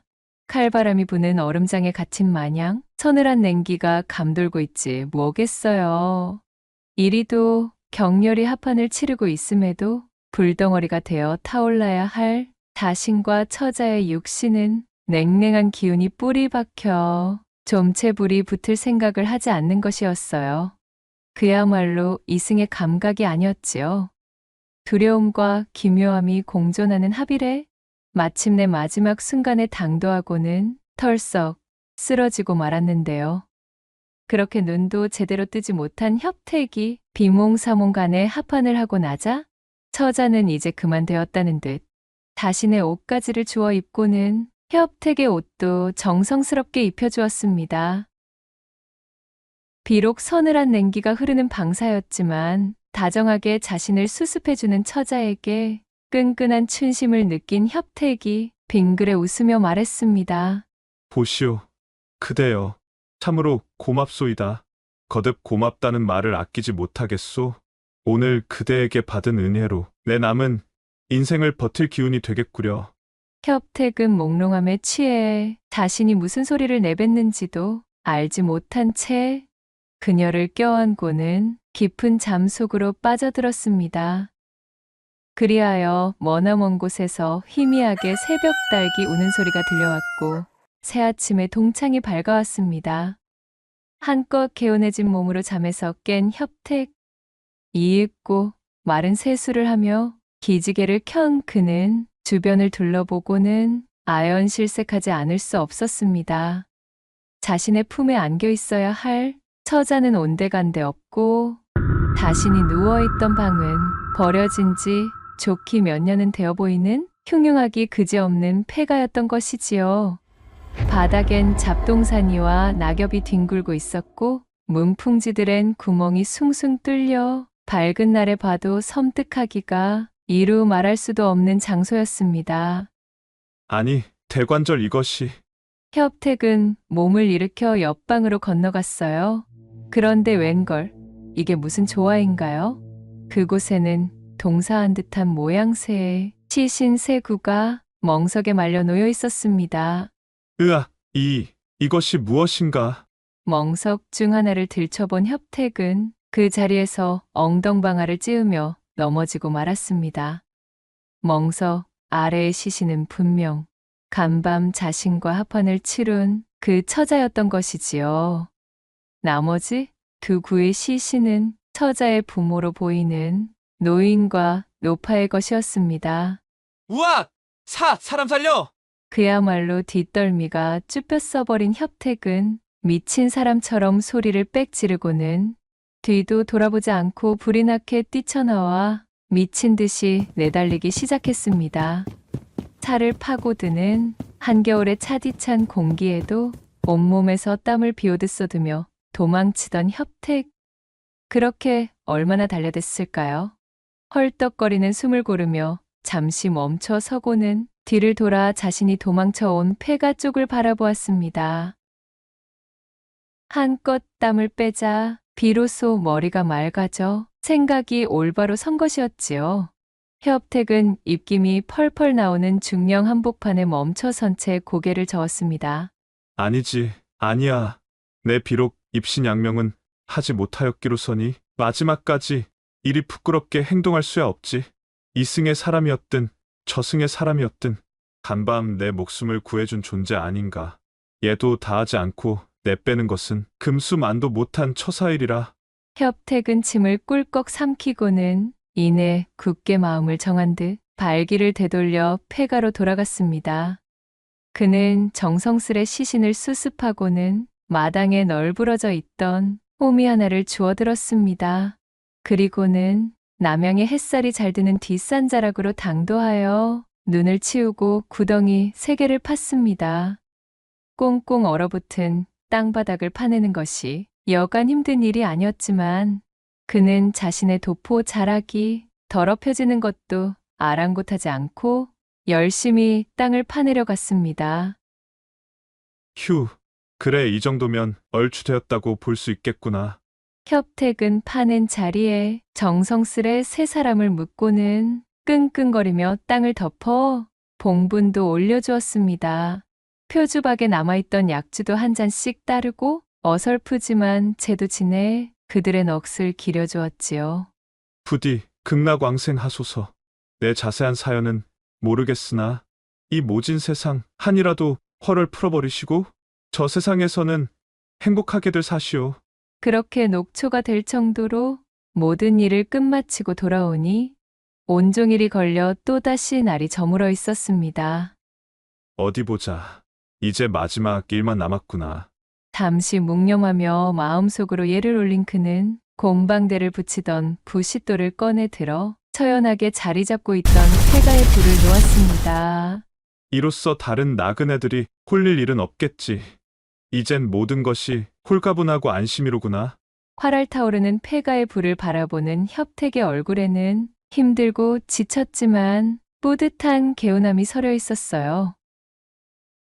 성큼성큼 발걸음을 내디뎌 지친 기색도 느끼지 못할 기세로 산 넘고 물을 건너 그렇게 정처 없이 밤길을 걷다 보니 어느새 협택의 눈앞에 주막 하나가 들어왔습니다. 귀신이라도 씬 몰골로 들이닥친 협택을 본 주모가 화들짝 놀라며 입을 열었지요. 어이구, 총장이라도 치우고 온 사람 행색이시오. 협택의 사연도 모른 채 농일합시고 건넨 그 말에 협택은 쓰게 웃고는 말했습니다. 뭐 그럭저럭 비슷하오. 그나저나 여기가 대체 어디오? 내 길을 잃고는 하염없이 걷다 보니 옛까지 당도하였는데 도통 어디인지 모르겠구려. 그리고는 주모에게 자신한테 일어났던 꿈만 같던 그 모든 상황들을 몽땅 설명해 주었지요. 그의 이야기를 가만히 듣고 있던 주모가 별 희한한 사람 다 보겠다는 표정으로 말했습니다. 예끼 여보시오. 그 말을 나더러 믿으라는 것이오. 선비님께서 말씀하신 그 중령곡에는 여기서 자그마치 150리도 넘게 떨어진 곳이오. 눈이 잔뜩 쌓인 그 험하디 험한 산길을 하룻밤 사이에 이리 당도할 수 있는 거리가 아니라 이 말이오. 꿈속의 여인과 가지신 시간은 퍽 재미가 좋으셨겠지만은 약주가 지나치셨거나 아직 꿈에서 헤어나지 못한 모양입니다. 그려. 들어본 소리 중에 가장 믿을 수가 없는 소리구만. 싱거운 소리 그만하고 방에 들어가 뜨끈하게 몸이라도 녹이시오. 아실란가 모르겠소만은 선비님 몸에서 시치가 진동을 합니다요. 협택의 말을 믿지 못하는 주모가 뱉은 시치라는 말에 협택은 그저 웃어버렸습니다. 시취라. 하기사, 그렇겠지. 나조차도 내게 일어난 일들을 믿을 수 없으니 말이오. 그는 쓰게 웃어 보이고는 주모가 안내한 방으로 들어갔습니다. 그리고는 쓰러져 눕자마자 밀려오는 엄청난 피로감에 협택은 까무러치듯 잠에 빠져들고 말았어요. 선비님, 이리 꿈에 찾아온 것을 용서해 주셔요. 어렴풋이 들려오는 여인의 목소리. 협택은 겨우 실눈을 뜨고 귀를 열어 여인의 음성이 나오는 곳을 바라봤습니다. 지난 밤 자신이 품었던 새하얀 소복의 그 처자였지요. 그녀는 다소곳이 정돈된 모습으로 협택을 내려다보고 있었습니다. 이윽고 그녀가 협택에게 큰 절을 올리고는 눈물을 쏟아내며 나긋나긋 이야기를 시작했어요. 작년 가을 마을에 역병이 돌아 마을 전체가 졸지에 병사하여 풍비박산이 나고 말았습니다. 저와 저희 부모님 역시도 그때 화를 입어 누구 하나 수습해 줄 사람이 없어 그렇게 비참하게 죽고 한만 가득 쌓인 터였지요. 이승과 저승의 경계에 발이 묶여 저승으로 승천하지도 못하고 있었습니다. 관연한 처지에 혼인도 하지 못한 채 그리 비명행사하고 말았으니 제 부모님의 씨름 또한 말도 할 수 없었습니다. 그러나 간밤 선비님께서 저를 품어주신 덕분으로 소녀와 부모님은 드디어 발을 뻗고 한을 풀어 승천할 수 있게 되었답니다.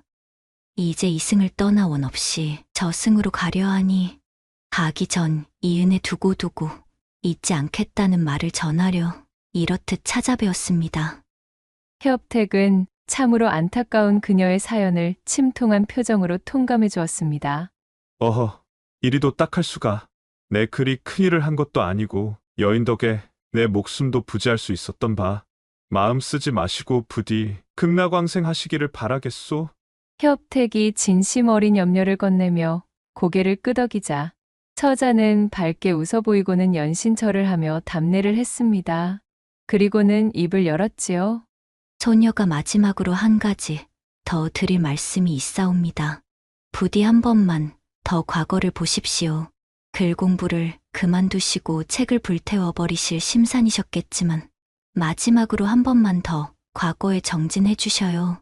소녀가 드리는 보은이자 간청이 오니 부디 제 청을 물리치지 마시고 한 번만 더 과거를 준비하시어 주셔요. 참으로 감사했습니다, 선비님.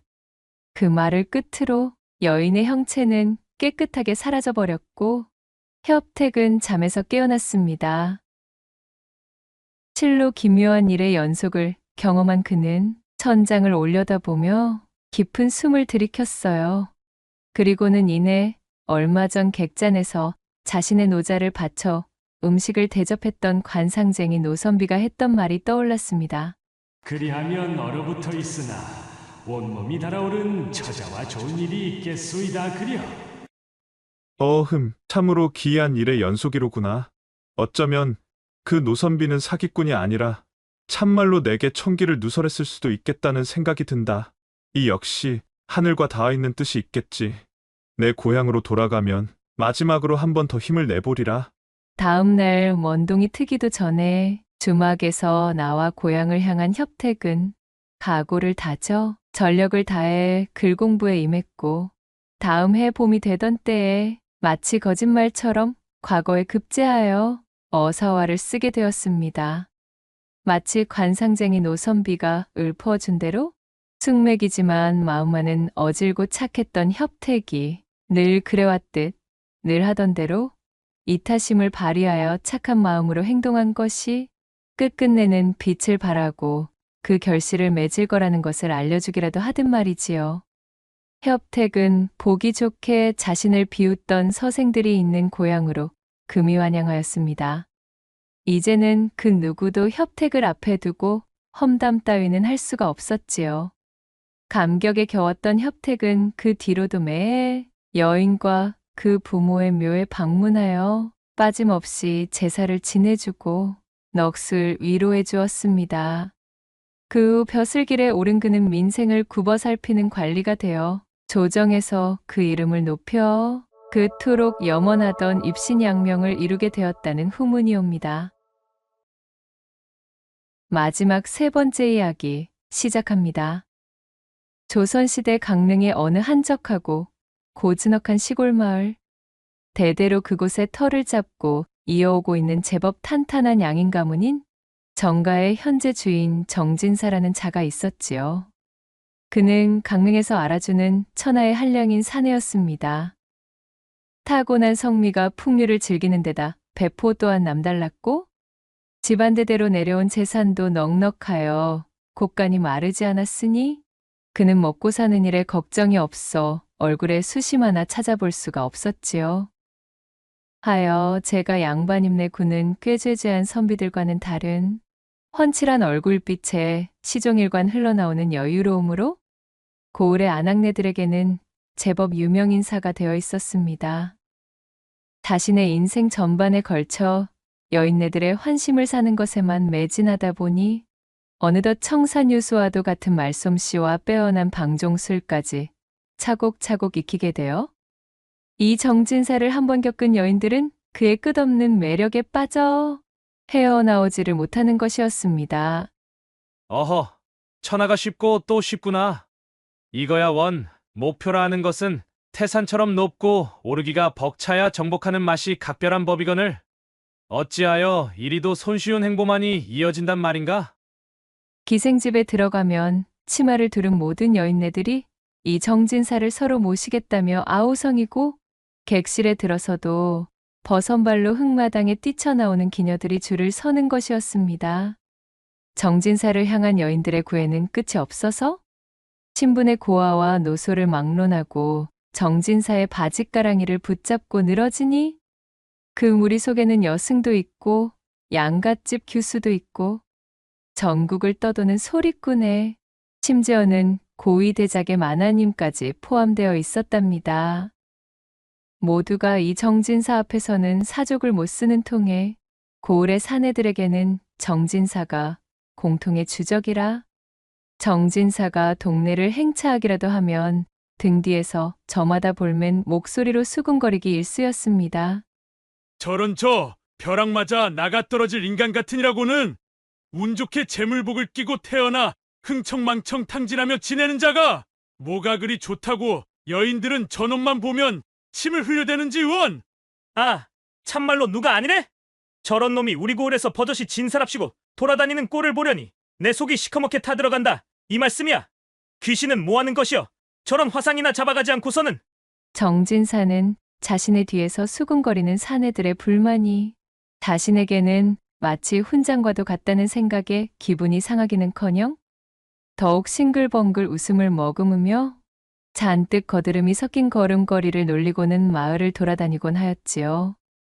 애템, 참으로 오호통제라. 도태된 사내들의 치기 어린 시기심이 이 나의 마음을 더욱 간지럽히는구나. 허나 어찌하겠소이까? 결코 그대들이 못나 여인들의 선택을 받지 못하는 것이 아니외다. 다 이 정진사라는 사내가 너무도 빼어난 것이 원흉이지. 콧노래를 부르며 다음 목표물을 물색하는 정진사는 구름 위를 걷는 모양새로 골목어기를 산들산들 걸어대고 있었습니다. 이렇듯 천하가 제 것이냥 남부러울 것 없이 지내던 정진사에게 생전 처음으로 난관의 벽이 등장하게 되었으니 이 마을 서당으로 새로 부임해온 젊은 훈장이 있었는데 그 훈장에 처대는 사람이 정진사가 일찍이 맛본 적 없는 천하의 자색이었던 것입니다. 그저 미모가 곱기로만 치자면야 기방의 기녀들이 한수위라 하겠지만 저 여인의 아름다움에는 뭔가 그 이상의 오묘한 매력이 있구나. 언젠가 서당 곁을 지나며 흘끔 확인한 훈장의 안에는 어딘가 얼음처럼 서늘하고 동장군이 따로 없는 냉랭한 도도함이 서려 있었으나 그 이면에는 알밤과도 같이 뽀얗고 말끔한 낯빛에 어쩌다 비치는 발그스름한 볼은 마치 매화처럼 이지적이었지요. 훈장이 학동들을 모아놓고 맹자왈 공자왈 글을 가르칠 때면 훈장의 처는 그 옆에서 조용히 앉아 수묵을 치고 있었습니다. 그녀의 얼굴에는 웃음기 하나 없었으나 과묵하고도 조신한 모습에서는 밭꽃처럼 화사한 기품이 느껴졌습니다. 참으로 절세의 가인이로고 이 고을에 어찌 저런 인재가 납셨단 말이던가. 이는 분명 하늘이 타성에 젖어 나태해진 내게 내린 하나의 거대한 시험이리라. 여지껏 이리도 이 내 마음을 뒤흔든 여인이 있었던가. 정진사는 그만 훈장의 부인에게 깊이 빠져 다른 여인들에게는 일절 관심을 두지 않은 채 그녀를 향한 연심과 승부욕을 활활 불태웠지요. 그 길로 정진사는 훈장처에게 홀딱 반해 훈장님과 글을 나눈다는 근사한 핑계를 구실 삼아 뻔질나게 서당을 들락거리며 수작을 걸어대기 시작했습니다. 아무런 내막도 몰랐던 젊은 훈장은 낯선 고을로 이주하여 친구 하나 없이 외롭던 차에 늘상 좋은 술과 값비싼 사내짐이 안주를 주렁주렁 싸들고 방문하는 이 정진사가 반갑기만 했기에 두 사람은 금세 친해질 수 있었습니다. 그리고 훈장의 부인 이름이 설매라는 것 또한 알아내게 되었지요. 그 이름 한번 자색과 어울리는 어여쁜 이름이로고. 정진사는 점점 더 설매에게 기우는 자신의 마음을 주체할 수가 없어졌습니다. 그렇게 정진사가 매번 서당에 들러 훈장과 술잔을 기울이며 담소를 나누면 두 분, 그럼 즐겁게 이야기를 나누시지요. 하며 설매는 얌전히 안방으로 들어가는 것이었습니다. 몸을 돌려 들어가는 설매의 뒷모습을 흘끔대는 눈으로 훑으니 치마폭에 쌓여있는 음영이 정진사의 심장을 절구질하듯 쿵쾅거리며 때려대는 통에 정진사는 자신의 심장박동 소리가 훈장의 귀에 들리지 않았을까 하는 쓸데없는 걱정까지 해야 할 판이었습니다. 그러던 어느 날 저녁이었습니다. 훈장과 진득하게 술잔을 기울이던 정진사가 방구석에 높게 쌓인 설매의 사군자를 보고 떡 벌어진 입을 다물지 못한 채로 감탄하며 말했습니다. 어이구, 참으로 사군자의 기품이 흘러넘치는 것이 이것은 두말할 필요도 없이 걸작 중의 걸작입니다. 그려? 정진사가 사군자를 펼쳐들며 훈장에게 너스레를 떨어대니 훈장은 겸연쩍게 머리를 긁으며 제 아내가 그저 심심풀이 삼아서 친 수묵으로 그리 좋은 평가를 받을 만한 물건이 아니지요. 흔한 졸작 중의 졸작입니다. 하고는 겸양을 떨며 부끄러워했습니다.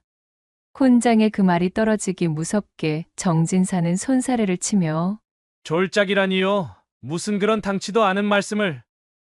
이 사군자를 제게 파십시오. 제가 일찍이 여기저기 다니며 이러한 그림들을 보는 재주를 좀 지녔으나 훈장님의 아내분께서 치신 이 사군자는 참으로 대단한 작품입니다. 이런 물건을 그냥 넘긴다면 실례 중에 실례지요. 라고 호들갑을 떨면서 품에서 엽전이 든 주머니를 내어놓는 것이었습니다. 그리고는 훈장이 말릴 틈도 없이 사군자 한 점을 둘둘 말아서는 제 품속에 쏙 집어넣어 버렸지요. 이거 왜 이러십니까? 돈을 받고 팔 만한 작품이 아니래도 그러시는군요. 정진사 마음에 드셨다면 그냥 내어드릴 테니 이 주머니는 도로 가져가시지요. 깜짝 놀란 훈장이 전대를 거두라며 어쩔 줄 몰라 했으나 정진사는 이미 막무가내로 사군자를 품에 넣고서는 이내 주랭랑을 치듯 훈장의 집에서 빠져나가 버렸습니다. 정진사가 가고 난 후에 훈장 부부가 엽전 주머니를 열어보니 그 속에는 자그마치 거금 100냥이 들어있는 것이었습니다. 그야말로 화들짝 놀란 훈장의 뒤로 설매가 조심스럽게 입을 열었지요. 서방님, 이러한 거금을 제 그림값으로 받을 수는 없습니다. 제 사군자가 그러한 물건도 아닐 뿐더러 이런 돈을 받고 그림을 팔았다는 것이 마을에 알려지기라도 하면 마을 사람들에게 이상한 소문이 돌 것이 뻔하니 이 돈은 내일 제가 정진사께 돌려드리도록 하겠습니다. 하고는 엽전 주머니를 챙겨두는 것이었어요.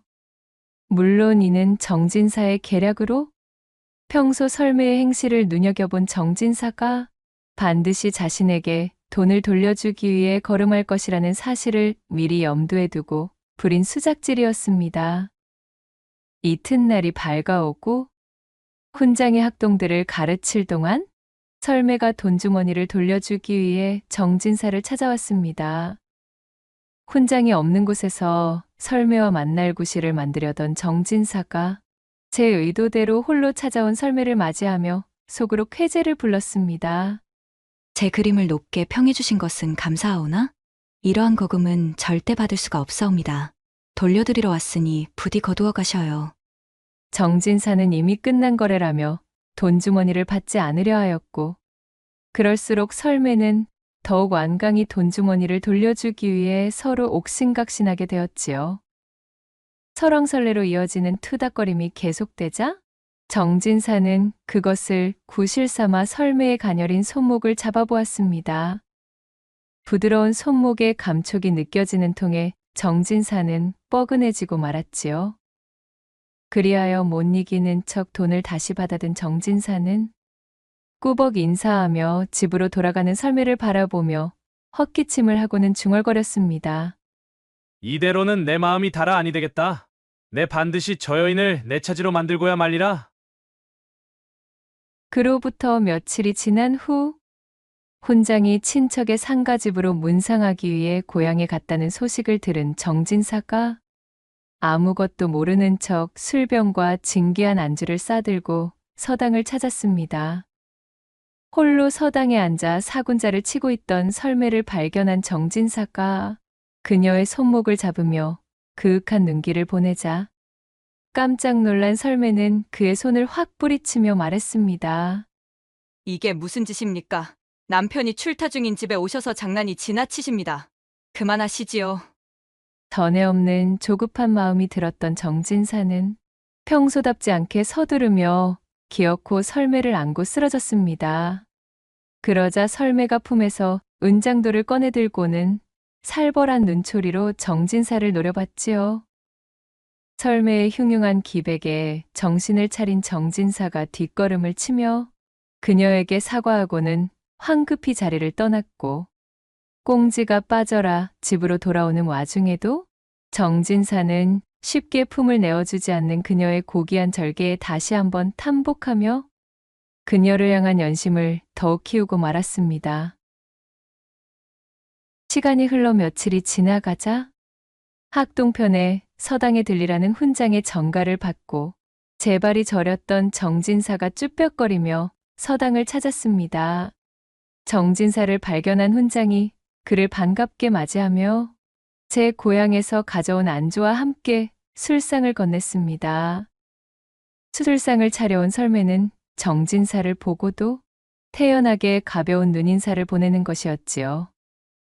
그 모습을 본 정진사는 안도와 놀라운 마음을 동시에 가지게 되었습니다. 한바탕 소금 세례라도 받지 않을까 싶어 움츠러들고 있었는데 아무 일도 없었다는 듯 저리도 고고하고 꼿꼿하니 확실히 설매의 기백이 보통이 아니라 여기게 되었습니다. 아직 기회가 남아있음을 깨달은 정진사는 훈장과 함께 술잔을 나누며 불쾌하게 술이 오르기를 기다렸습니다. 이윽고 훈장이 알딸딸한 얼굴로 취하자 정진사는 훈장의 팔소매를 끌고는 저작거리로 데려가 자신의 단골 기생집으로 들어가는 것이었지요. 그리고는 기생어미한테 몰래 엽전꾸러미를 두둑이 찔러주고는 제일 기회가 좋은 기녀를 붙여 내 손님의 혼을 쏙 빼놓아 주시게.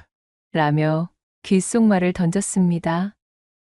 그리하여 기방에서 가장 어여쁘고 꽃갈춤이 뛰어난 기녀가 하며 인사불성이던 훈장의 손을 잡아 끌어 금침이 깔린 뒷방으로 데려가 온갖 기교를 쏟아부어 훈장의 혼을 빼놓게 되었습니다.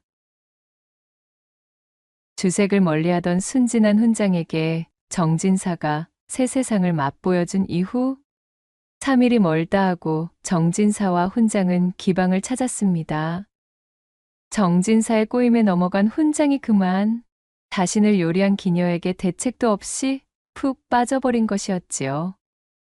조신하고 얌전하여 자신의 숨소리마저도 감추는 제 아내 설매와는 달리 이 기녀는 그야말로 촛불도 끄지 않고서는 각종 신통방통한 기회를 선보이며 훈장을 요리하였으니 단단히 늦바람이 든 훈장이 정신을 차리지 못하는 것도 무리가 아니었습니다.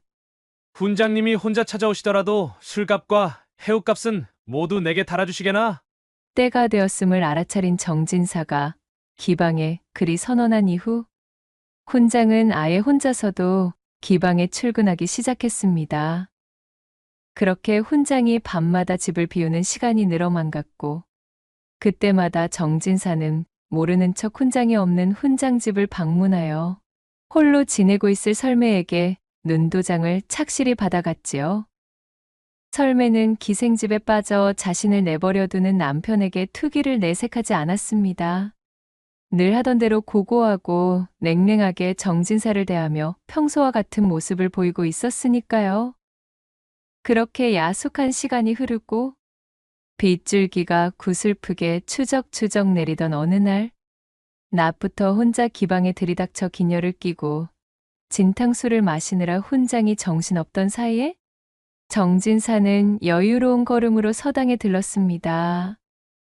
경계의 눈빛으로 정진사를 본체만 채하던 설매의 얼굴이 전과는 달리 복숭아빛으로 잔뜩 물들어 있었고 정진사는 그것이 자신의 남편에게 단단히 화가 나 투기가 극단으로 치달았을 때 나오는 설매의 얼굴이라는 것을 이미 알고 있었지요. 어찌 이리도 고귀한 아내를 홀로 버려두고 훈장님은 어디서 무얼 하시는 겐지원? 어흠, 어텀. 그럼 잠시 미라도 피하려 하니 내 좀 들어가겠소이다. 그렇게 정진사는 헛기침을 하며 설매의 옷고름을 풀었고 설매는 은장도를 꺼내드는 대신 조용히 눈을 감고 정진사의 손길에 얌전히 응했습니다. 네, 비록 허한다 하여 오해는 하지 말아 주십시오. 이것은 단지 남편에 대한 원망이 커져 아내로서의 소임을 다하지 못할 것을 염려하여 미리 독을 빼는 것일 뿐 제가 다른 마음을 먹어서가 아니옵니다. 어이구, 물론이지요. 그야말로 여부가 있겠습니까? 그 독 내가 빼내드리리다. 떨어지는 낙수 소리와 함께 두 사람은 천지를 뒤흔드는 운우를 나누었고 정진사는 그토록 염원하던 고고한 설매의 품에서 빙긋이 웃음을 지으며 길고 긴 여정에 대한 종지부를 찍고는 하늘을 올려다보며 크게 너털웃음을 터뜨렸다는 후문이 옵니다. 구독과 좋아요, 댓글로 야담상회를 응원해 주셔요. 늘 잊지 않고 야담상회를 찾아주시는 여러분들 시청해 주셔서 참으로 감사합니다.